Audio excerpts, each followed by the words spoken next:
સુરત શહેરમાં દારૂના ધંધા સામે સ્ટેટ મોનિટરિંગ સેલને મોટી સફળતા મળી છે।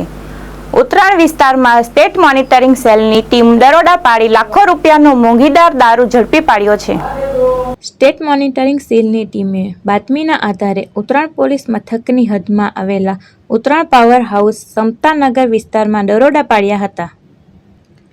દરોડા દરમિયાન ત્યાંથી વિદેશી દારૂઓની કુલ 995 બોટલો કબજે કરવામાં આવી હતી। ઝડપાયેલા દારૂની કિંમત અંદાજે ₹3,70,000થી વધુ હોવાનું જાણવા મળ્યું છે। ઉપરાંત સ્થળ પરથી એક વાહન સહિત કુલ 3,43,000થી વધુની મત્તા કબજે કરવામાં આવી છે। આ સમગ્ર મામલે સ્ટેટ મોનિટરિંગ સેલની ટીમે સ્થળ પરથી પ્રવીણ પુષરાજ નાનજીભાઈ કોળી પટેલ નામના આરોપીને ઝડપી પાડી આગળની કાયદેસરની કાર્યવાહી હાથ ધરી છે। હિતેશ પ્રજાપતિ, દ્રષ્ટિકોણ ન્યૂઝ, સુરત।